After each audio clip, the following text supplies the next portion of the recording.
Bonjour à tous, ravi de vous retrouver dans Smart Job, l'émission emploi RH de Bismart. Très heureux de vous retrouver.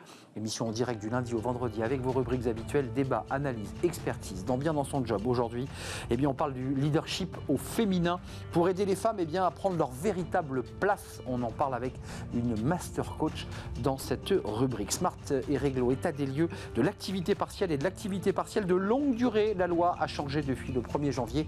Un avocat, Guillaume de Saint-Cernin, viendra tout nous expliquer.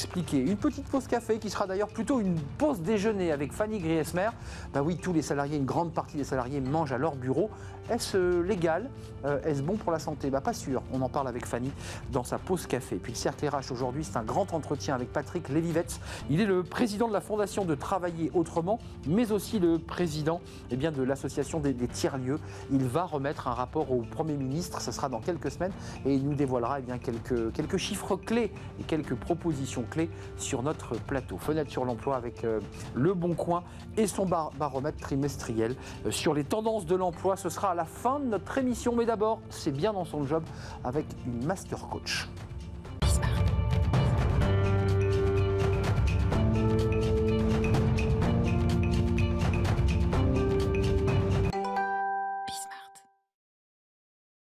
Bien dans son job, le leadership au féminin. On a beaucoup parlé de la place des femmes dans l'entreprise, dans les COMEX, les conseils d'administration.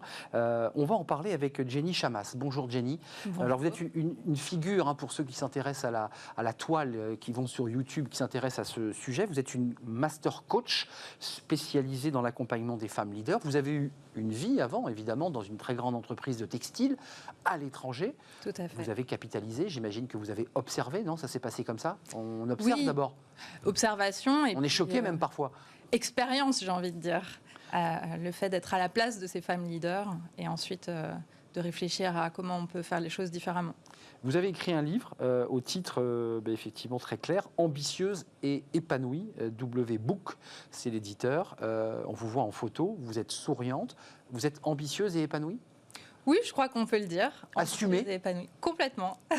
Ça veut dire quoi quand une femme qui a eu une expérience dans la vie professionnelle privée dit « je suis ambitieuse et épanouie ». C'est pour montrer le chemin à d'autres qui disent « je ne me sens pas capable, j'ai pas le niveau, c'est pas moi qui serai prise », parce qu'on entend beaucoup ça. Oui, je crois que c'est surtout montrer que c'est possible. Montrer que quelles que soient ses ambitions, on peut tout à fait s'épanouir dans cette quête et qu'il n'y a pas de chemin tout tracé. Je crois que chacune a son propre chemin, mais surtout d'ouvrir la porte des possibles. Pourquoi se limiter? Pourquoi voir petit si on a envie de voir grand, d'aller plus loin, d'avoir de l'impact? Et comment on peut réconcilier le fait d'avoir de l'ambition et en même temps de s'épanouir dans sa vie, que ce soit dans sa vie professionnelle, mais aussi sa vie de femme, sa vie de mère, bref, dans tous les pans de la vie. Mais c'est un sacré programme qu'on nous proposait, Jenny, parce qu'en fait, que l'on soit un homme ou une femme, c'est très compliqué de concilier tout ça. Il y a toujours un secteur, je ne sais pas comment ça se passe dans votre vie personnelle, mais qui cartonne, puis l'autre, il est un peu plus fade. Comment on fait pour créer une forme d'harmonie, puisque c'est d'harmonie dont il est question? Oui. On respire par le nez, on respire. On écoute les oiseaux chanter. Je pense que ça peut aider, tout à fait. Je crois qu'il faut aussi comprendre que cet équilibre, vous parlez d'harmonie, moi j'aime bien parler d'équilibre, je pense que les deux sont très liés. Il est mouvant, c'est jamais le même tout le temps, et qu'il faut accepter aussi que parfois on investit certains champs de sa vie plus intensément que d'autres, et que au fur et à mesure des moments de vie, on va investir certains champs, et que tout ça crée un équilibre au global. Mais pourquoi avoir choisi les femmes? Parce que vous avez fait le diagnostic, vous étiez à l'étranger, dans une autre culture, en Asie pour être précis. Vous vous êtes dit, il y a beaucoup de potentiel, et ces femmes sont touchées par un plafond de verre, mais qui parfois, je leur dis, viennent d'elles-mêmes. Elles n'ont pas la conscience que c'est possible. Tout à fait. Alors, je pense que là, vous mettez le doigt sur quelque chose d'important. Pourquoi les femmes? Tout simplement parce qu'aujourd'hui, si on regarde les chiffres, on voit que le monde économique n'est pas encore tout à fait paritaire. On a au sein des COMEX et des CODIR uniquement 17,5% de femmes. On progresse. Il y a, depuis la loi Zimmermann, elle était là, ça progresse. Ça progresse, mais ce n'est pas encore paritaire. On a encore des écarts salariaux pour poste équivalent, expérience équivalente. Et donc, l'observation de ça montre que, d'une part, il y a un système qui est en train de changer et d'évoluer. Grâce à la loi, grâce à des lois. Exactement. Et d'autre part, il y a des limites internes. Et moi, c'est vraiment sur ça que ça, c'est votre mission de travaille. master coach. Exactement. Comment on fait pour lever les barrières internes qu'ont les femmes, héritées de leurs biais socioculturels, tout simplement. Patriarcat, pour le citer. Du patriarcat notamment. Et ces limites qui sont, par exemple, le fait d'être perfectionniste, de vouloir toujours être la bonne élève, le fait de ne pas savoir se vendre, le fait de ne pas oser... Se rétrécir parfois même d'ailleurs un peu. Oui, tout à fait. Se rétrécir, penser qu'on n'est pas à la hauteur, ou alors même le fait de ne pas oser développer son réseau, oser être politique en entreprise, là où parfois c'est vraiment utile pour pouvoir vivre ses ambitions. C'est intéressant, vous dites politique, parce que dans le domaine politique, c'est très compliqué pour les femmes aussi, qui était un univers qui a été dominé et qui l'est toujours par les hommes. Faire de la politique, c'est comme faire du football, c'est un peu réservé aux garçons, c'est un peu l'image d'Épinal que l'on a. Et vous cassez ces codes-là, en fait. C'est quoi les messages clés que vous donnez, faites passer à ceux qui vous regardent sur le podcast, évidemment, parce qu'on peut vous voir chaque semaine avec des conseils, avec des petits tuyaux, avec des trucs, avec votre style. Mais quand vous êtes face à une de vos clientes, vous vous adaptez en fonction de sa psychologie, parce que j'imagine qu'il faut d'abord faire son portrait robot, savoir un peu où ça pêche, comme on dit. Alors bien sûr, je m'adapte à mes clientes. Le coaching en soi, c'est surtout beaucoup d'écoute et savoir interroger, poser les bonnes questions, parce qu'au fond, les solutions des femmes que j'accompagne sont en elles. Ah oui. Simplement, moi, je suis un révélateur de talent, d'un talent qui est déjà existant, et simplement, je vais pousser des portes avec elles.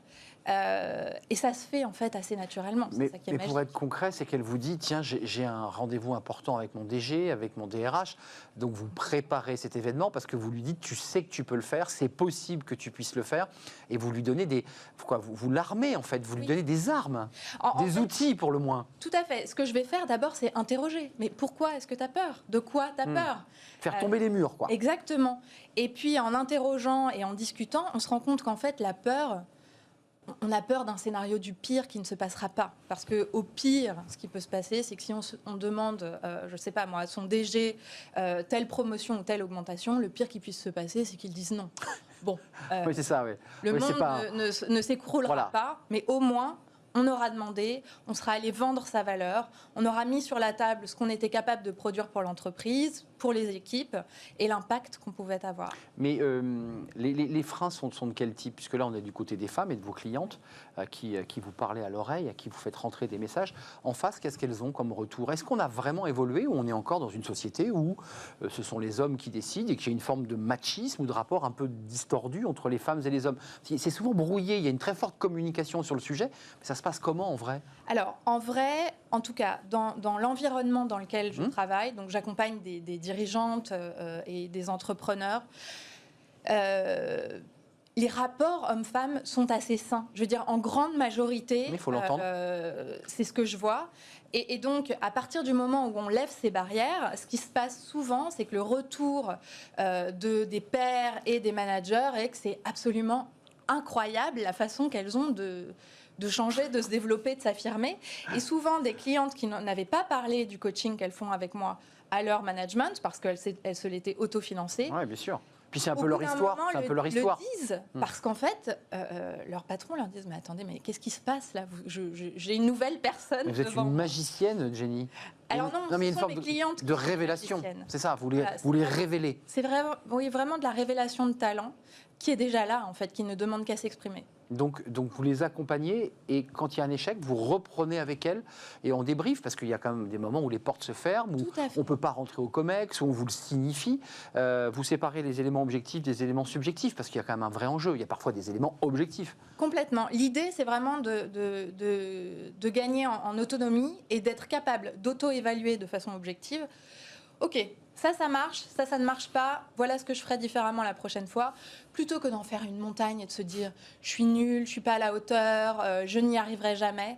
On essaye d'envoyer valser ce discours qui finalement n'a pas vraiment lieu d'être dans le monde de l'entreprise et de se dire ok, concrètement, qu'est-ce qu'il me faut pour aller plus loin ? De quoi j'ai besoin ? Qu'est-ce que je peux apporter à l'entreprise ? Et d'être vraiment dans le concret. Jenny Chamas, Master Coach, ambitieuse, épanouie, c'est votre livre chez WeBooks J'avais oublié le S, c'est votre éditeur. W Books, voilà. C'est vous en photo et vous accompagnez eh bien, ces femmes qui peuvent devenir un jour des dirigeantes, puisqu'on n'a pas aujourd'hui de patronne du CAC, sauf une qui est en intérim, mais il n'y a pas de patronne du CAC, c'est un de vos rêves, j'imagine. Et il y en aura plein, j'en suis certaine. Et il y en aura plein. Et puis, ne ratez pas, c'est son podcast Femmes ambitieuses sur tous les réseaux, comme on dit, par toutes les sources. Femmes ambitieuses, femmes ambitieuses.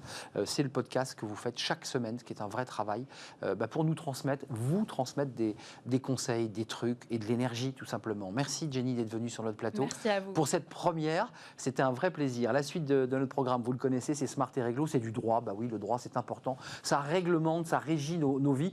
Et on s'intéresse évidemment au temps partiel parce que les choses ont un peu bougé depuis le 1er janvier dernier. On accueille un avocat, c'est tout de suite.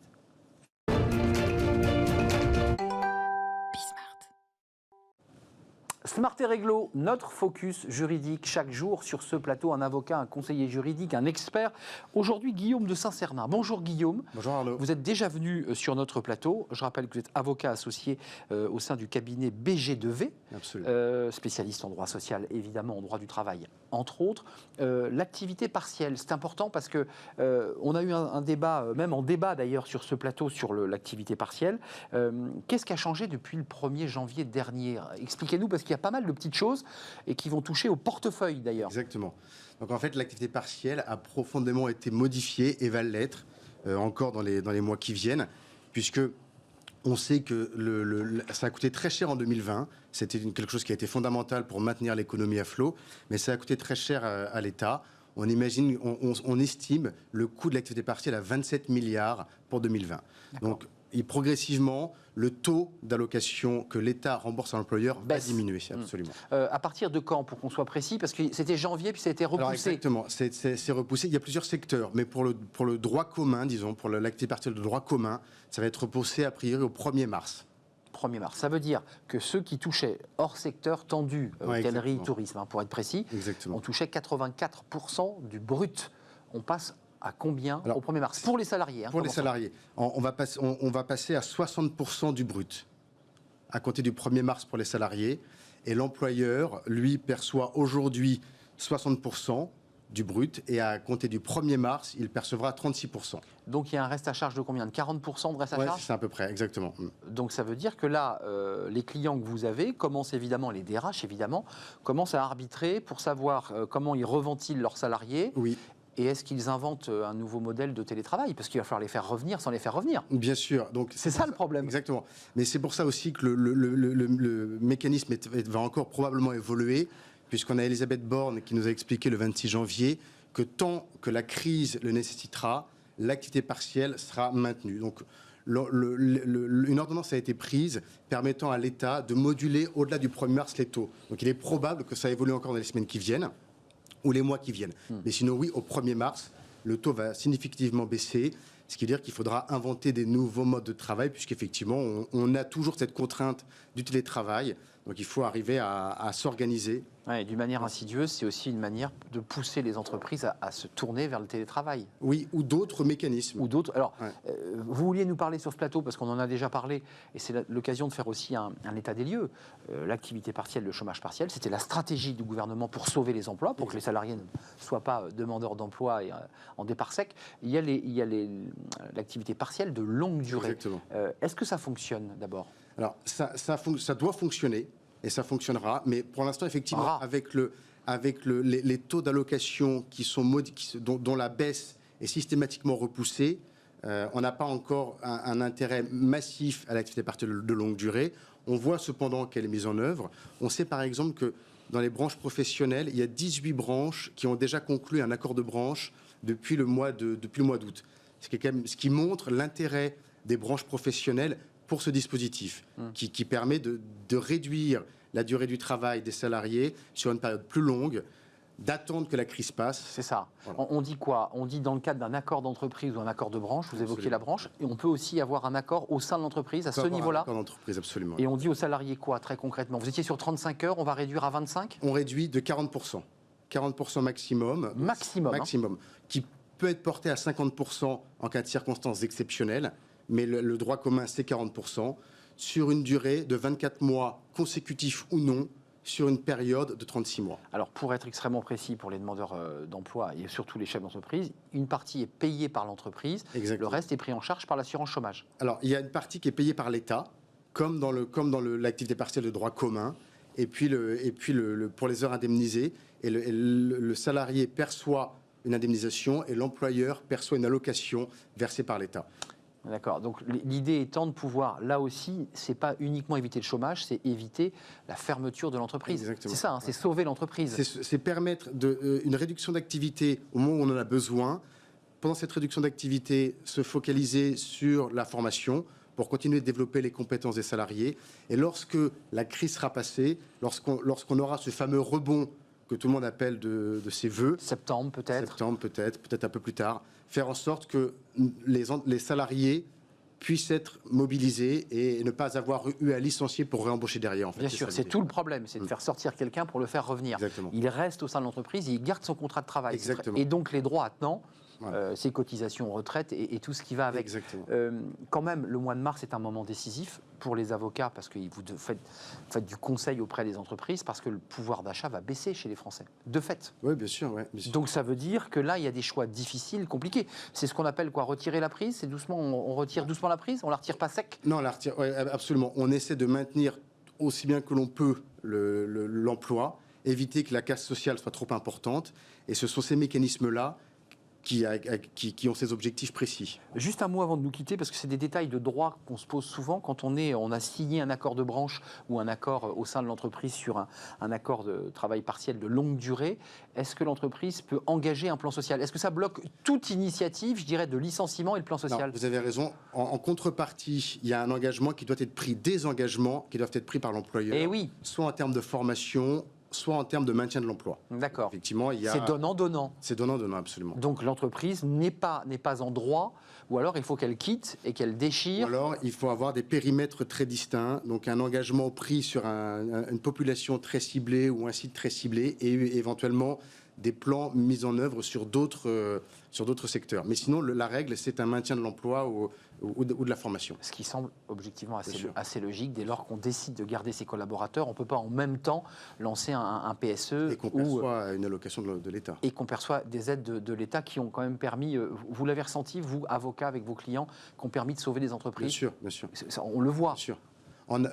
Juste un chiffre, au mois d'avril 2020, donc au plus fort du premier confinement, nous étions à 8,4 millions de salariés placés en activité partielle. Ça représente 45% des actifs du secteur privé. C'est extravagant. C'est énorme. Hallucinant. Je crois que du jamais vu dans l'histoire d'ailleurs de nos crises économiques. Et Bruno Le Maire faisait référence à la guerre de 45. Il avait probablement pas tort. Je pense. C'était un plaisir de vous accueillir pour ces détails qui sont des détails sur lesquels j'imagine vous, chef d'entreprise, vous, patron, dirigeant, allez vous tourner vers vos avocats pour...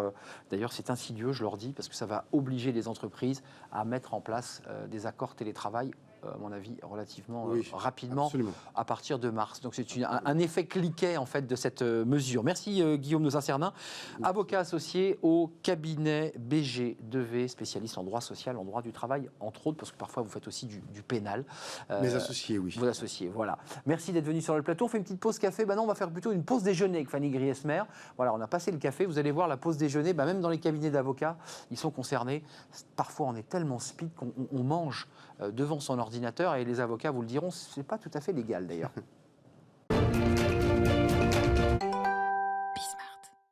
La pause café avec Fanny Griesmer, c'est le titre de la rubrique, mais aujourd'hui vous l'avez un petit peu transformé. Il est un peu tôt. Il est un peu tôt, mais vous vouliez nous parler d'un sujet qui concerne tous ceux qui travaillent en bureau, pas que dans le journalisme, mais chez les avocats, partout. C'est la pause déjeuner, dans des conditions parfois qui ne ressemblent pas à un déjeuner. Non, très compliqué en ce moment. Alors c'est vrai qu'il est un petit peu tôt, mais vous verrez que vers midi, les projets pour le déjeuner vont clairement se préciser. Depuis le début de la crise sanitaire, on ne va pas se le cacher.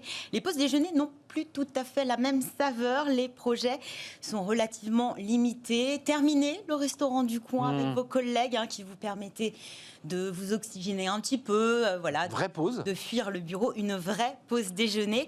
Le restaurant d'entreprise l'entreprise ou la cantine, s'ils sont encore ouverts, c'est souvent le parcours du combattant, réservation, plan de circulation, chaise en quinconce, gel hydroalcoolique et depuis fin janvier, un obstacle supplémentaire avec une distanciation de 2 mètres entre 2 personnes dès lors que le masque n'est pas porté, alors qu'avant c'était 1 mètre. Grande solitude. Solitude, pour la convivialité, on repassera. Même punition avec les salles de pause, souvent trop petites pour y accueillir tous les salariés.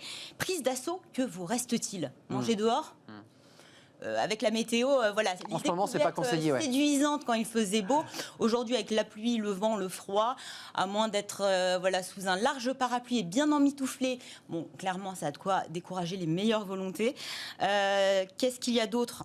Les naufragés de la pause déjeuner. J'ai découvert cette expression qui est plutôt bien trouvée, je trouve, puisque certains se réfugient dans leur voiture pour pouvoir déjeuner. Oui, j'en ai vu. Ils n'ont pas de locaux.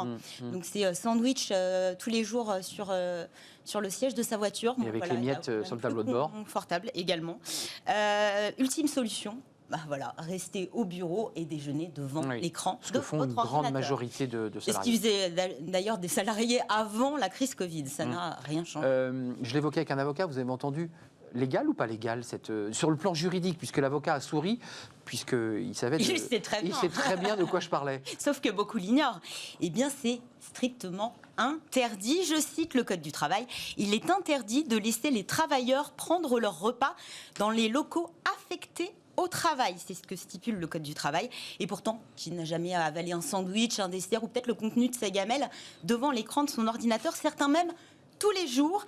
Avant la crise sanitaire, en 2019, nous étions 24% à déjeuner régulièrement devant l'écran de notre ordinateur. Résultat d'une enquête menée par Region Job, Paris Job et Mode d'emploi.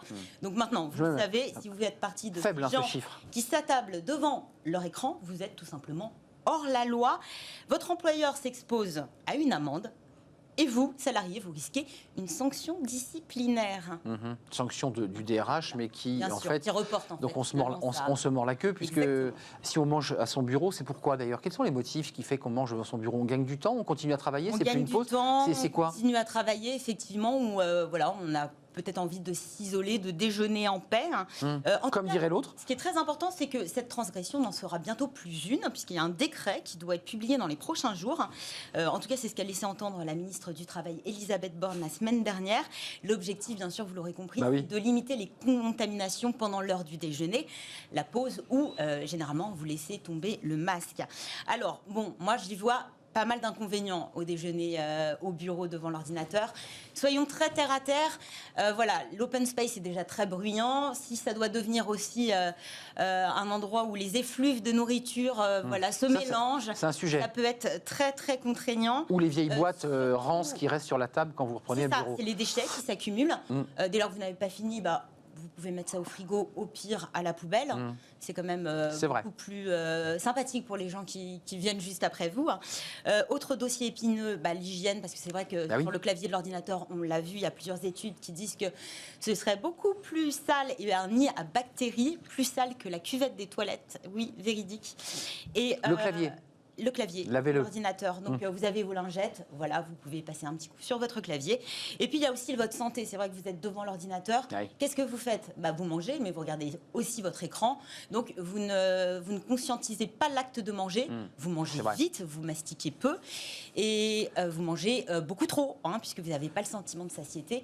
Et au final, c'est quelques kilos de prix, à la limite. Ça, on en pense qu'on en veut. Mais c'est surtout que vous risquez un gros coup de barre l'après-midi. C'est évident. Pour la productivité, c'est pas top. La junk food parfois aussi dans les choix alimentaires. Bien sûr. Sans citer de marque. Et puis certains continuent de travailler, s'avancer. On écrit, Très mauvaise idée. Pourquoi ? Parce que la pause déjeuner n'est pas rémunérée. Il y a des chercheurs britanniques qui se sont penchés sur la question. Un salarié qui reste devant l'écran de son ordinateur et qui continue à travailler pendant sa pause déjeuner, il donne du temps. Tout cumulé pendant 1 an, il offre 16 jours pleins à son employeur. 16 jours 16 jours pleins. Effectivement, ça représente quelques jours de repos. Juste, Fanny, avant de nous quitter, vous avez, j'imagine, cogité dans votre chronique au télétravailleur. On ne peut pas être sanctionné si on est chez soi, sur sa table de cuisine, avec son ordinateur. Vous mangez ce que vous voulez quand vous voyez, êtes au chaud. Et vous voyez que c'est dit. Mais beaucoup oublient l'heure du déjeuner, 37%. Donc restent chez eux aussi Bien devant sûr. l'ordinateur. En fait, c'est ça. Souvent, moi, quand je télétravaille, je travaille sur la table qui me sert aussi de table à déjeuner. Donc finalement, même en termes d'organisation, finalement, on se retrouve devant l'ordinateur. Et puis en télétravail, on a envie de terminer peut-être un petit peu plus tôt. Donc effectivement, on essaye de gagner du temps, même si c'est pas forcément le meilleur pour sa santé. Et que je vous le rappelle, comme la pause café, c'est un moment pour déconnecter. Vous pouvez d'ailleurs en profiter pour faire quelques exercices C'est ça. pour vous retrouver.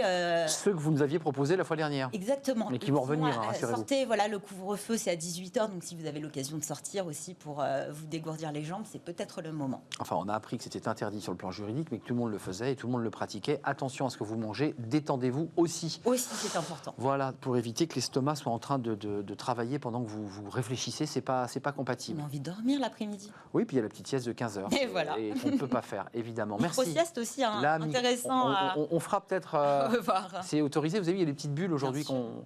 dans lesquelles on peut se glisser. On avait fait sur... Sinon, vous croisez les bras et... Voilà, et on s'affale sur le clavier. Exactement. Avec évidemment la graisse de ce qu'on vient de manger. Merci Fanny d'être venue sur notre plateau pour la pause café. On se retrouve demain pour une nouvelle Avec pause, plaisir. si je ne m'abuse. Tout de suite, c'est notre pause et on va parler dans notre cercle, notre débat, du télétravail. Oui, des tiers-lieux, parce que évidemment notre invité Patrick Lévivette va remettre un rapport au Premier ministre sur ces tiers-lieux. Mais ils explosent, il faut réglementer tout cela. Et puis on parlera du travail, qui lui aussi connaît une grande révolution. On fait le point avec lui. Il est chef d'entreprise, mais aussi expert de ce sujet. C'est le grand entretien et c'est juste après cette courte pause.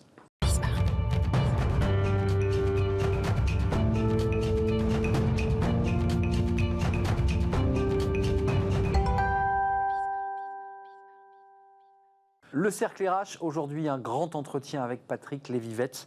Il est président de la Fondation Travailler Autrement et président de France Tiers-Lieux. On va tout vous expliquer. Patrick Lévivette, merci d'être avec nous, merci de prendre un peu de temps parce qu'il y a un double sujet aujourd'hui qui nous concerne. Il y a les tiers-lieux, c'est un rapport qui vous a été commandé, que vous allez remettre dans quelques semaines. On en a en quelque sorte la primeur, sans en avoir l'exclusivité évidemment, remis au Premier ministre.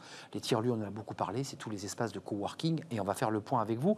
Et puis la Fondation Travailler Autrement, c'est assez passionnant parce que vous prenez le temps, vous vous présentez d'ailleurs comme citoyen engagé, vous êtes chef d'entreprise, mais citoyen engagé. C'est l'occasion comme ça de faire une sorte de photographie de l'état du travail aujourd'hui. Qu'est-ce que vous diriez? Nous, on a appelé notre émission la grande révolution. Moi, j'ai envie de l'appeler le grand chambardement. Est-ce que c'est le Covid qui a provoqué tout ça, ou est-ce que tout ça était déjà en cours? Et je me rappelle de la campagne d'Emmanuel Macron qui parlait des insiders, des outsiders, de ceux qui étaient protégés par le contrat, puis tous ceux qui n'étaient pas. C'était ça le début du processus de transformation du travail, ou ça remonte encore avant? Non, je crois que la vraie révolution, elle vient du numérique. C'est-à-dire qu'en fait, on voit bien qu'avec le numérique, nous avons une capacité à travailler totalement différemment. On n'a plus unité de lieu, unité de lieu et de production. On est capable d'aller, de décider du lieu de travail comme jamais ça n'est arrivé dans l'histoire. Or, ça pose deux questions qui sont dans l'histoire du monde du travail tout à fait singulières. Le premier, c'est qu'au 19e, il faut se rappeler qu'au début du 19e siècle, les syndicats étaient contre l'indépendance, contre le salariat. Pardon. Bien sûr. Totalement contre le Ils salariat. voulaient être indépendants. Et la révolution industrielle a conduit à des règles sociales qui nous ont amenés au salariat et à la sécurité. Oui, c'est vrai. Aujourd'hui, cette numérisation, cette capacité à travailler différemment, fait que les jeunes générations et les générations qui sont donc en train d'arriver sur le marché du travail ne regardent plus la question du statut comme un sujet clé, mais regardent la question du bien-être au travail comme une question et de ce qu'ils ont envie Et de la faire. liberté. Et de la liberté comme une question centrale. Et donc, on a une révolution due aux outils, aux structures, aux typologies de métiers, les services versus l'industrie, mais on a surtout une révolution due à une expression, un besoin de liberté, une volonté de choisir et de décider de son avenir qui est tout à fait singulier. Mais un point, parce que votre fondation forcément examine cette question. J'ai le sentiment que le droit du travail s'est arrêté dans les années 90 et qu'au même moment, c'est un peu la réalité des lois, souvent elles arrivent un peu après ce qui se passe vraiment dans la société. Est-ce qu'il faut que la loi rattrape la réalité? Alors je ne veux pas reciter Emmanuel Macron dans chacune de mes questions, mais c'était une des intuitions qu'il avait à l'époque, c'était de dire il faut créer des statuts, il faut donner de l'assurance chômage. Tout ça n'a pas été totalement abouti d'ailleurs pleinement, mais créer de l'assurance chômage aux indépendants, il voulait réinventer cet espace du travail. Bon, tout ça n'est pas abouti, faut-il le préciser? Ça n'est pas abouti, on a commencé un premier pas, là, d'ailleurs la révolution, enfin le premier pas qui a été fait fait, c'est-à-dire de donner une assurance chômage, un début d'assurance chômage aux indépendants. C'est venu de la Fondation Travail Autrement, c'était nos propositions. En réalité, j'ai envie de dire, on peut le regarder de deux angles. Le vôtre, le nôtre, celui des plus de 40 ans, on va dire. C'est vrai, je vous confirme. Oui, des plus de 40 ans. C'est-à-dire qu'ils regardent la loi qui ne va pas assez vite par rapport à la révolution du travail. Et puis on peut le regarder de l'autre angle, celui des travailleurs des plateformes qui manifestent aujourd'hui pour avoir une sécurisation. J'ai vu que ça bougeait, là, c'est Google. Exactement. Et si vous regardez les jurisprudences aux États-Unis, en Belgique, en Angleterre, elles sont toutes pour requalifier en contrat de travail.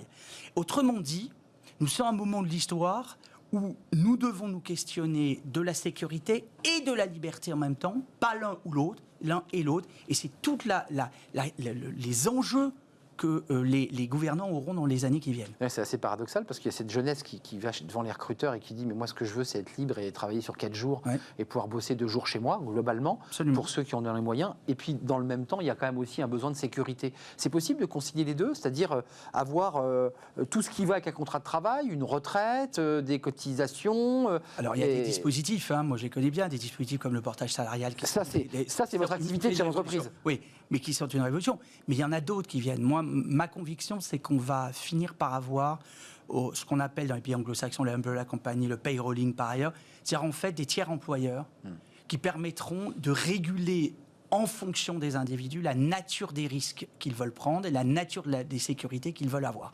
Je pense qu'on est dans un monde où on individualise à peu près tout. Pourquoi on n'individualiserait pas les protections en fonction des besoins ? Ce qui n'est pas le cas aujourd'hui. La loi est évidemment uniforme, universelle. Avec évidemment des protections minimum qu'il faut assurer. Qu'est-ce qui a changé pour vous, à la fois le citoyen engagé, le chef d'entreprise que vous êtes, qu'est-ce qui a changé depuis le Covid ? Qu'est-ce qui a été fondamentalement transformé ? J'ai même envie de dire dans votre quotidien. En fait, ce qui a changé, alors pour moi, je vais y revenir dans un instant, pour la société, c'est un bond en avant de 15 ans. C'est-à-dire qu'on a fait exploser toutes les résistances qu'il pouvait y avoir sur à peu près tous les sujets. Le télétravail en un d'ailleurs. Liés au sujet du travail, au télétravail en premier. Et comme l'escalier se nettoie toujours par le haut et pas par le bas, vous le savez bien, Arnaud, eh bien, les chefs d'entreprise qui étaient résistants au télétravail, ils ont fini par travailler chez eux, ils ont vu que leur boîte, ça marchait à peu près. Et donc, en fait, ici, ils sont mis. Je rappelle, les boîtes américaines, en France, ont fermé. Tous les sièges sont vides depuis le début. Jamais un collaborateur n'est revenu dans les sièges sociaux en France de toutes les entreprises américaines. Autrement dit, ça dit bien quelque chose sur la manière dont nous travaillerons demain.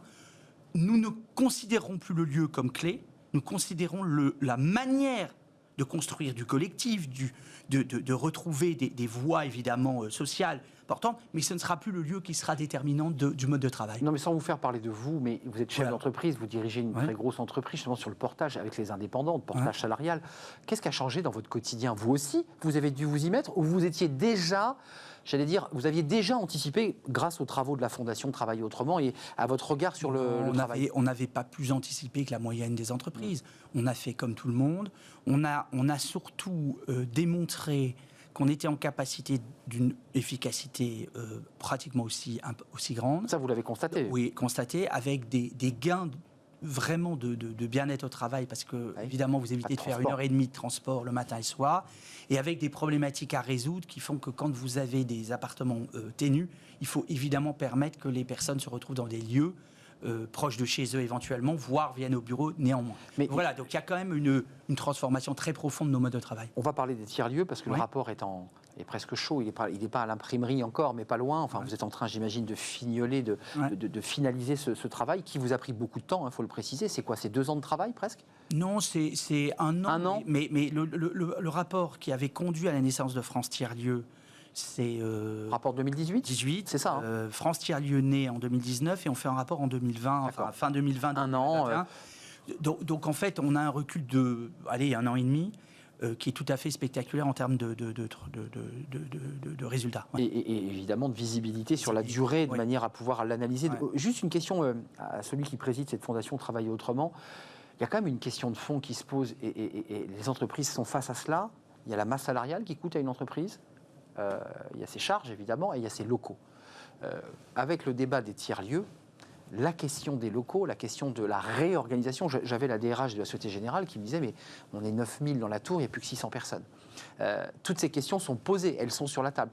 Comment on réinvente le travail dans des lieux qui se sont atomisés et pour lesquels on n'a plus besoin d'avoir une grande tour centrale où tout le monde s'entasse? Alors moi, je serais plus prudent sur le fait qu'à l'issue de C'est cette ça. crise, vous aurez un retour au travail, mais dans des conditions qui vont évidemment réduire le besoin des mètres carrés. Oui. Premier élément. En fait, ce que ça va changer, c'est au-delà de la question du travail, c'est la géographie de nos villes. C'est l'urbanisme. Évidemment. C'est la façon dont on construit la ville de demain. C'est donc l'atomisation évidemment des lieux et des distances. Donc en fait, ce que dit en fait cette crise plus qu'autre chose, c'est qu'au fond, le XXe siècle est terminé. Le Covid clôt au fond, et d'une certaine manière à Paris où nous sommes, les 3 tours qui viennent de sortir à la Défense, qui sont ouvertes cette année, sont la fin d'un mode d'expression de la géographie du travail, la géographie de nos villes, qui explose devant nos yeux. Donc on va réinventer la manière de vivre de façon générale. Alors, le tiers-lieu, focus sur ce tiers-lieu. Le tiers-lieu, c'est un mot pour ne pas citer de marque, parce qu'à chaque fois qu'on cite le tiers-lieu, c'est le coworking. Est-ce que c'est la même chose d'abord ? Alors non, ça n'est pas la même chose, c'est beaucoup plus large, puisque qu'est-ce qu'un tiers-lieu ? C'est un lieu en général qui est dans les territoires. Il y en a dans les grandes métropoles, mais pour des raisons évidentes, vous avez plus de segmentation, le coworking, le Fab Lab, dans les grandes... Mais bien sûr, on a une possibilité de choix. En fait, les tiers-lieux sont des lieux où se regroupent en général un groupe de personnes, des citoyens qui bâtissent un lieu d'expression dans lequel vous pouvez avoir du coworking, un makerspace, c'est-à-dire un atelier partagé, dans lequel vous avez un lieu d'inclusion numérique ou dans lequel vous bâtissez des activités nouvelles, à la fois d'innovation industrielle ou à la fois d'innovation de services. D'accord. Vous hybridez des métiers. Plus large. Vous hybridez des métiers et vous créez des activités tout à fait nouvelles, des entreprises à partir des gens qui se retrouvent et qui finalement se trouvent des complémentarités. Et, excusez-moi, c'est l'œuf et la poule, c'est une volonté, je dirais, politique de créer ces tiers-lieux, ou tout ça vient parce que ça émerge du terrain et on vous dit, mais créez-nous ces lieux. Comment ça s'est passé Je ne suis même pas allé voir d'ailleurs si tiers-lieu était rentré dans le dictionnaire, j'imagine que oui. Je ne sais pas. À vérifier. Est-ce que c'est partie de ces nouveaux mots oui. En fait, la réalité, c'est que c'est le croisement, comme souvent, de ce qui vient du terrain et de ce que la puissance publique, à un moment donné, capte. En 2018, quand j'ai fait le rapport, je suis parti sur le terrain, on m'a dit qu'il n'y a pas plus de 800 lieux en France, et essentiellement dans les grandes métropoles. Je suis revenu, j'en avais dénombré 1492, et comme on n'avait pas fait tous les coins de toutes les régions, on a imaginé qu'il y en avait 1800. Oui, en projection. Le rapport qu'on va dévoiler, d'abord c'est un recensement sur 900 tiers-lieux, c'est allé jusqu'à de 250 à 500 questions. Donc on a le plus grand recensement qui n'a jamais été fait. Beaucoup de data sur les lieux, énormément de data. Premier grand enseignement, c'est qu'il y aura à la fin du quinquennat d'Emmanuel Macron 2 fois plus, peut-être 2 fois et demi plus de tiers-lieux qu'il n'y en avait au début de son quinquennat. Hors métropole, dans les métropoles. Partout. Et même dans des zones rurales. Et il y en a plus dans les territoires hors grandes métropoles, les 13 métropoles françaises, et il y en a plus que dans les métropoles. Vous allez en avoir probablement, je projette, à la fin du quinquennat 3500, quand il n'y en avait pas 1000 quand il est arrivé, et qu'il y en a 2500 cette année réalisés, qui seront à la fin 2021 réalisés. C'est une explosion, c'est le plus grand phénomène de société territoriale qu'on ait connu depuis l'événement de l'éducation populaire dans les années 60, de 1960. Mais voilà. C'est intéressant ce que vous dites, parce que ça évoque évidemment les gilets jaunes et ces espaces territoriaux qui n'étaient pas dans les métropoles et dans les grandes villes, qui étaient ceux qui étaient sur les ronds-points. Oui. Est-ce que ces tiers-lieux sont aussi une réponse à cela ? C'est-à-dire de dire, ces territoires qui avaient été oubliés pour certains de la République, eh bien ils vont revivre, ils vont retrouver un nouveau souffle. Est-ce que ça contribue à ça ? En fait, retour de 2018 au rapport, moi je fais une note au président de la République, au Premier ministre, et je leur dis ce qui est frappant, c'est un an sur les territoires. Donc vous les avez vus, c'est pas les gilets jaunes, mais les territoires. Et j'ai dit, c'est la France du noir et la France du blanc. Oui. Il y avait une France qui déprimait, une France qui se développait, et qui se développait autrement, qui trouvait. Pourquoi ? En fait, c'est assez simple, ils le disent, la plupart du temps dans les tiers-lieux, ils le disent, surtout dans les tiers-lieux, dans des lieux, dans des villes qui sont vraiment atteintes. Je pense à Sainte-Foy-la-Grande en Gironde, qui est une petite bourgade dans laquelle il n'y a plus rien. Les gens nous disent, nous, on n'a pas envie de mourir. Donc on s'organise, on se structure, on développe, les gens, on crée de la dynamique. Les habitants. Les habitants, c'est important. Ouais. Oui, les habitants. Et bâtissent ces lieux d'un nouveau genre et qui recréent une dynamique territoriale. Donc à plat en quelque sorte, et non pas en hauteur. Oui, à plat, horizontal. C'est une autre géographie en fait. Avec des enjeux de gouvernance avec les pouvoirs publics évidemment clés. Donc si je dois être honnête, c'est un mouvement au départ porté par les citoyens, capté par les collectivités et aujourd'hui soutenu de façon importante par le programme que j'ai proposé et qui est développé par le gouvernement. Donc vous avez fait un diagnostic, vous avez fait un tour de France très détaillé, vous avez remonté des datas, il y a des informations très précises sur leurs attentes. Qu'est-ce qu'ils attendent ces tiers-lieux? D'abord, il y a un débat sur le financement, parce qu'on le voit tout simplement à l'époque des petites épiceries dans les villages. Vous mettez une épicerie, on ne savait pas si c'était la mairie qui payait, le conseil régional, le conseil général à l'époque. Est-ce que sur la question du tiers-lieu, les choses sont bien définies sur qui finance, qui va organiser, qui connecte au haut débit, parce qu'il y a un débat sur le numérique. Comment ça s'organise? Quelles sont vos propositions? Alors, d'abord, à chaque tiers-lieu, et chaque commune et chaque territoire, sa propre organisation, l'agglomération, la région, donc les compétences. En fait, ça se définit assez simple. Ce qui marche, c'est ce qui évolue avec le temps et qui se structure avec le temps. Bien sûr. Qu'est-ce qui marche de façon pérenne et durable? C'est qu'on arrive à mettre autour de la table des acteurs privés et des acteurs publics dans une gouvernance partagée. Qu'est-ce qui nécessite d'être amélioré? C'est la capacité qu'ont les acteurs à travailler ensemble dans des modes opératoires différents. C'est beaucoup de comportements et quelques règles. Comportement, c'est de la culture en fait. C'est de la culture. C'est ça, Oui, bien sûr. Quand vous êtes un élu, c'est assez simple. Vous êtes maire d'une ville, vous êtes patron d'une agglo, vous êtes élu pour gérer les deniers publics. Vous êtes donc investi d'une responsabilité. Parfois, vous le prenez avec un peu d'ego et ça. Mais en même temps, vous avez cette responsabilité. Quand vous mettez de l'argent dans un lieu, vous avez envie de dire voilà ce que je veux. Les gens qui ont créé le lieu, ils disent non, moi j'ai envie de faire. Oui, mais c'est moi qui paye. Donc vous avez à bâtir ce collectif qui comprend et qui est capable un travail en commun. En fait, ce que vous nous décrivez à travers votre rapport, qui sera passionnant, puisqu'on a très envie de vous réinviter, c'est pas pour vous avoir toutes les semaines, mais quand il sortira, pour le lire... Ouais, surtout que vous avez dans le rapport, vous allez voir que tous les métiers, toutes les typologies... Oui, j'y arrivais. Ouais. Parce que, en fait, c'est le monde de demain, c'est le monde du travail de demain que vous décrivez à travers ces tiers-lieux. C'est quoi? C'est l'écologie, c'est la transition, c'est des gens qui bâtissent, je dirais, du vivre ensemble. Est-ce que c'est ça, ces tiers-lieux? Ces tiers-lieux sont les carrefours. C'est possiblement d'ailleurs le titre du rapport, je ne l'ai pas arrêté, mais le carrefour des transitions. Parce que on a le titre du rapport. Vous êtes au carrefour des transitions numériques, évidemment. L'écologie, il y a de plus en plus de tiers-lieux agricoles. Qui bâtissent la transition des circuits courts. Du local, bien sûr. Du local, de l'économie locale, et qui sont des interfaces pour l'économie, évidemment, plus globale. Donc vous avez, en effet, ce fabrique ici, les transitions économiques et de travail. J'en veux d'ailleurs pour preuve que le ministère de l'Industrie commence à financer ce type de lieu. Ils en étaient très résistants. Et que la bataille à venir, probablement avec l'État, c'est d'accepter que vous n'aurez pas que des industries du XXe siècle avec type industrie les usines avec les toits, mais que ce seront des myriades de lieux, de territoires et de petites entreprises qui vont se recréer.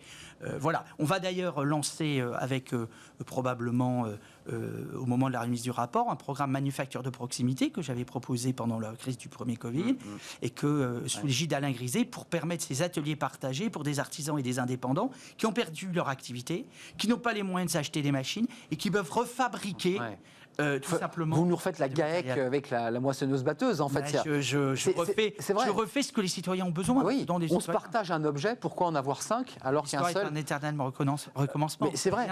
Juste d'un mot, parce que moi, imaginons que je sois dans le business, je me dis, mais il y a un marché à prendre là. C'est-à-dire que globalement, je me dis, on a eu beaucoup de marques de coworking qui sont quand même des marques internationales. Je pense à WeWork, évidemment, mais il n'y a pas qu'elle. WeWork, je vous rappelle, est à Paris, même pas à Lyon. Et pas à Lyon. Donc, Lyon n'est pas assez sûr pour... Non, mais ça veut dire que ces entreprises comme WeWork, pour ne citer qu'elles, il y a Wuju, il y a Regus, il y a beaucoup d'entreprises qui sont sur ce marché. Est-ce qu'elles commencent déjà à penser le modèle de demain, et c'est-à-dire être dans cette transformation-là et non plus dans les grandes villes dans lesquelles on crée des grands bâtis? Est-ce qu'elles aussi sont en train de muter et est-ce que ça risque de créer des étincelles? Ce débat-là est posé. Oui, vous avez différentes typologies de modèles. Vous avez des lieux d'accueil. Et Ojo bâtit, y compris dans les hôtels qu'ils ont parfois créé un modèle d'accueil, etc. Imite en quelque sorte. Oui, Regus a commencé, c'est celui qui va dans les villes périphériques. C'est ça. Mais de façon générale, quand vous êtes dans un territoire rural ou dans un lieu un peu... En général, c'est ex nihilo. Par contre, se créent des réseaux territoriaux qu'on est en train d'aider à mûrir pour précisément vous aider des réseaux de tiers-lieux qui aident la naissance de nouveaux tiers-lieux. Donc en fait, c'est un maillage C'est un maillage de lieux territoriaux locaux faits par des acteurs locaux qui se réunissent dans des réseaux et qui multiplient ainsi leur savoir-faire, leur mutualisation. Avant de nous quitter, ceux qui nous regardent, parce qu'ils sont peut-être déjà dans les fameux tiers-lieux où vous êtes passés, dans toute la France, dans des zones semi-rurales pour la plupart, ou des villes moyennes, quel est leur statut à toutes ces personnes qui prennent en main leur destin? Puisque c'est de ça dont il est question. Ils sont indépendants, ils ont créé des petites start-up ou des petites activités économiques. Ils sont auto-entrepreneurs, ça peut leur arriver, et puis petit à petit, ils créent leur activité. Juste un point, plus de 2 millions de personnes sont passées par les tiers-lieux.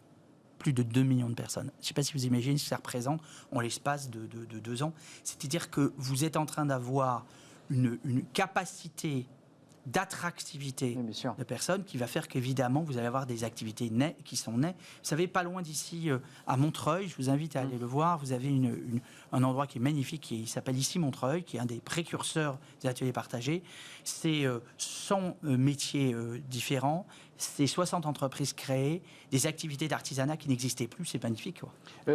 Ce que vous dites à travers vos tiers-lieux, qui est un mot finalement, encore une fois, j'irai vérifier après l'émission si ce mot est dans le dictionnaire. Parce qu'il y a de nouveaux mots qui arrivent, là, qui viennent d'arriver dans le Larousse. Est-ce que le tiers-lieu en fait partie? C'est un mot d'abord médiatiquement qui a été très très peu utilisé, on en a très peu parlé, et pourtant vous nous dites que c'est une révolution. Comment nous sommes passés à côté de ces tiers-lieux? Parce que c'est des zones un peu oubliées Parce que c'est la même chose que... C'est la même raison pour laquelle vous avez une start-up, vous parlez des start-up. Nation, oui. Les start-up, là où vous avez des entreprises très modernes qui se créent et qui ne sont pas des start-up au quotidien dans les territoires. En fait, c'est un langage d'urbain. C'est ça. Contre un langage des gens qui sont en dehors des grandes métropoles. Vous entendez coworking, mais en fait, vous avez... Donc, en fait, le mot tiers-lieu est en train d'émerger. Très objectivement, j'ai hésité à l'utiliser au moment du rapport. J'ai hésité de le faire parce qu'en fait, on ne peut pas revenir sur ce que les citoyens... Mais ils l'appellent comme cela? Ah bah tiens, oui. On va aller au tiers-lieu pour faire une réunion? Ah non, ils disent on va à la Chardonnerie, on va ils donnent le nom, Montreuil. C'est ça. Et ils s'identifient à un lieu. Un lieu. Mais ils investissent. Oui, bien sûr.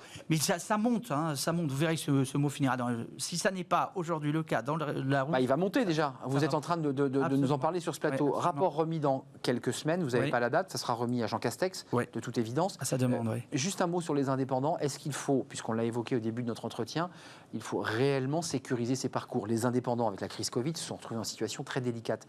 Est-ce qu'avec ces tiers-lieux, dont vous nous dites qu'ils sont de la révolution, je dirais la révolution par le bas, est-ce qu'il faut sécuriser ces parcours? Oui, il faut les sécuriser, mais il faut être honnête avec les indépendants. Et il faut être très honnête avec eux. Ce que je veux dire par là... Pas l'un et l'autre. Non, mais oui, mais je vais vous dire pourquoi. Parce qu'en fait, dans la question de la sécurisation des indépendants, il y a d'une part les cotisations sociales que paye un salarié. Bien sûr. Elles sont à peu près aujourd'hui, à peu de choses près les mêmes. Et puis après, vous avez l'assurance chômage. Et l'assurance chômage, elle est payée par le patron. Or, un indépendant, c'est son propre patron. Donc, s'il est vraiment indépendant, est-ce qu'il est prêt à payer les cotisations chômage? Donc, il y a un moment donné, il y a une égalité de traitement qui doit être entre le patron qui emploie et l'indépendant qui paye. Et ça, cet équilibre-là, elle mérite d'être... On ne peut pas, dans une société, dire à ceux qui créent de l'emploi, vous payez les charges pour permettre aux salariés d'avoir le chômage complètement. Et de l'autre, Et donc, c'est ce juste équilibre qu'il faut trouver dans les années qui viennent. L'avantage, c'est que la réforme Macron de début de quinquennat fait que vous avez aujourd'hui une capacité de rapprocher les statuts, mais indépendamment de ce rapprochement, cette question d'égalité de traitement entre les deux populations doit exister. Évidemment. Voilà. Parce que sinon c'est la même chose. Et donc, on l'appelle plus... Sinon, vous créez une distorsion. Or, notre objectif, il est évidemment d'aider les indépendants. Moi, je me bats depuis des années pour produire, pour trouver cet équilibre.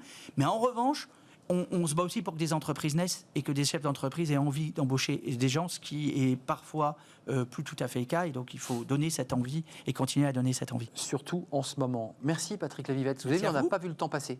C'était formidable. Président de la Fondation Travailler Autrement, il y a un site www.fondation-travaillerautrement.org pour aller voir les travaux que mène cette fondation qui a été créée à la fois par les entreprises mais aussi par des syndicats, faut-il le préciser. C'est intéressant de le rappeler. Et président de France Tiers-Lieux, rapport qui sera remis. On ira voir si c'est dans le DICO parce que le tiers tiers-lieux, c'est le mot qui risque peut-être comme ça d'inonder les médias, parce qu'on va le découvrir, ce mot. Merci d'être venu. Merci et puis beaucoup. j'espère que vous reviendrez bien nous faire le compte-rendu Quand de vous vos voulez. échanges avec Jean Castex sur ces tiers-lieux.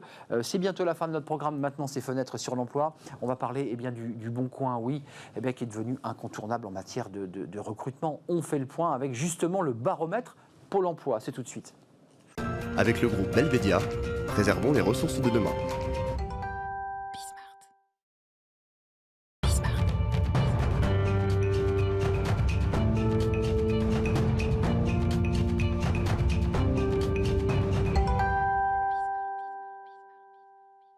Fenêtre sur l'emploi avec le Bon Coin, comme chaque lundi, avec ce baromètre trimestriel sur les tendances de l'emploi. Merci Pauline Roche d'être avec nous, directrice marché emploi groupe Le Bon Coin. Vous êtes avec nous chaque lundi, c'est un vrai plaisir.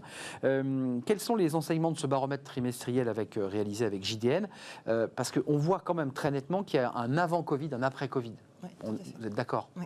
Bon, tout d'abord, merci de m'accueillir pour parler de ce un plaisir. baromètre-là.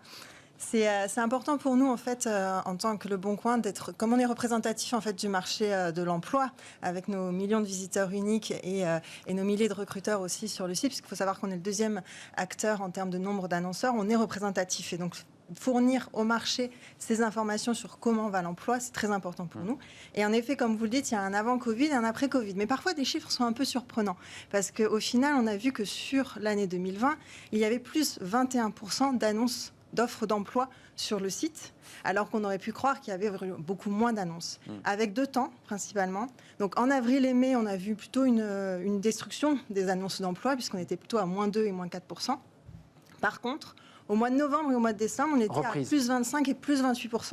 Donc vraiment, il y a eu une reprise et qui est vraiment liée au confinement. En fait, s'il est plus ou moins dur. Et ce qu'on voit aussi actuellement, c'est-à-dire qu'actuellement, sur le janvier, on voit que la reprise est beaucoup plus lente et parce que les employeurs, en fait, se posent des questions. Visibilité. Sur un confinement ou pas, exactement. Bien sûr. Donc, en fait, ils sont un peu plus sur la réserve pour se dire, est-ce que je vais faire des offres d'emploi ou pas? Puis on l'évoquait aujourd'hui sur ce plateau, avec des changements d'ailleurs sur le chômage partiel à partir de mars, Oui. qui risque d'avoir des incidences évidemment, puisqu'il va falloir rapatrier ou mettre en télétravail. Exactement.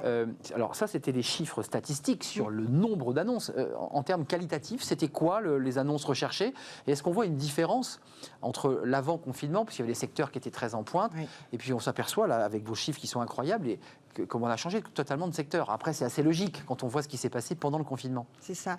C'est que pendant cette année 2020 et au dernier trimestre aussi, en 2020, on a vu une augmentation des secteurs de la médecine, par exemple, avec notamment toutes les aides à l'emploi pour ce secteur-là. Donc, ils étaient à plus 661%, donc ce qui est même un chiffre astronomique sur la médecine. Et par exemple aussi tout ce qui est la banque a pas mal grossi en termes de nombre d'annonces. Et à contrario, tout ce qui concerne le tourisme et le sport a accusé une chute significative, donc avec des moins 42%, moins 38% sur ces secteurs qui sont sinistrés. Ce qui est assez logique, Pauline. Ce sont les secteurs qui ont fermé définitivement, enfin en tout cas dans la période Covid, les rideaux étaient baissés. Intéressant quand même les données avant le confinement. Dans le top 5, il y a industrie, environnement, services, BTP, assez logique. Oui. Et ça, c'était le moment, il faut juste se rappeler, il y a un an, on l'a oublié, l'économie se portait très bien en février 2020. Et on a l'impression que c'était il y a un siècle. Tout allait bien. Là, on le voit, les secteurs, c'est industrie, environnement, services, BTP, commerce, transport. Sauf que, boum, ça bascule. Exactement. Et qu'est-ce qui se passe là pendant le confinement? J'ai vu que c'est le transport qui revenait en tête. Les transports revient en tête. En fait, avec l'essor du e-commerce, forcément, il y a besoin de beaucoup plus de transport. La construction reste aussi solide.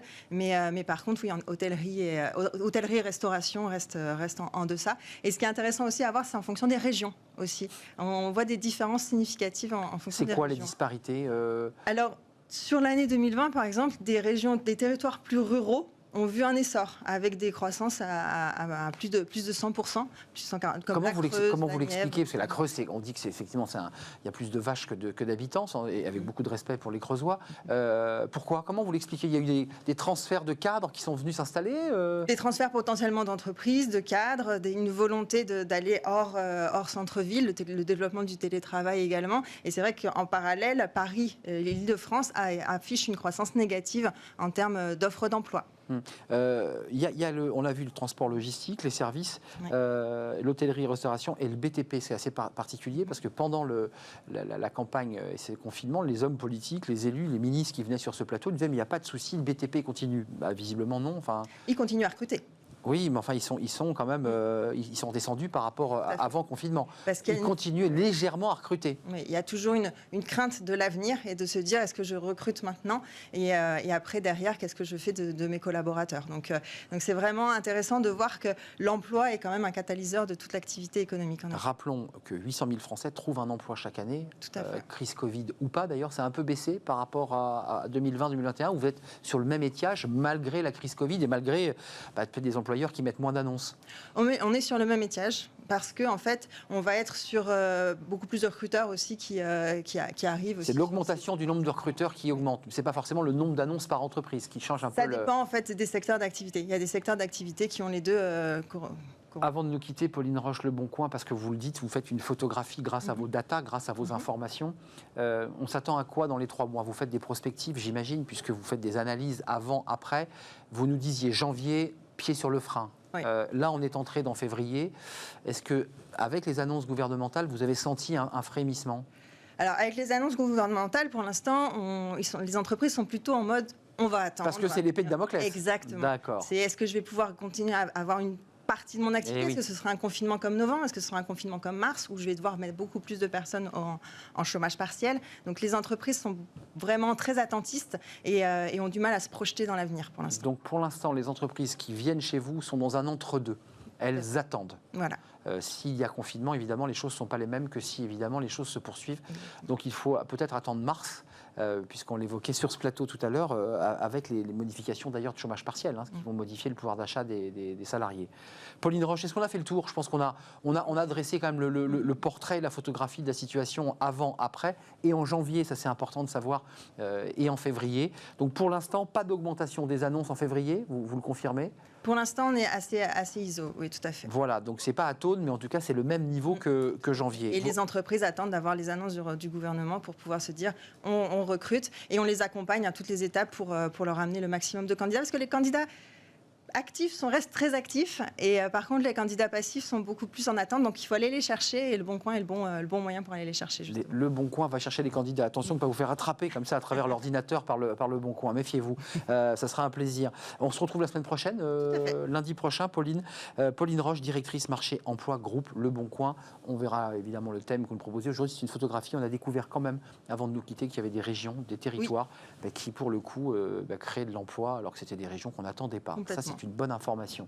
Merci à vous, merci à Fanny Griesmer évidemment, merci à Margot, merci à Caroline, à toute l'équipe et merci à Romain Luc à la réalisation, merci à la preneuse de son évidemment, merci à vous qui nous regardez, merci pour votre fidélité, je serai là demain évidemment en direct comme chaque jour. Portez-vous bien d'ici là, bye bye.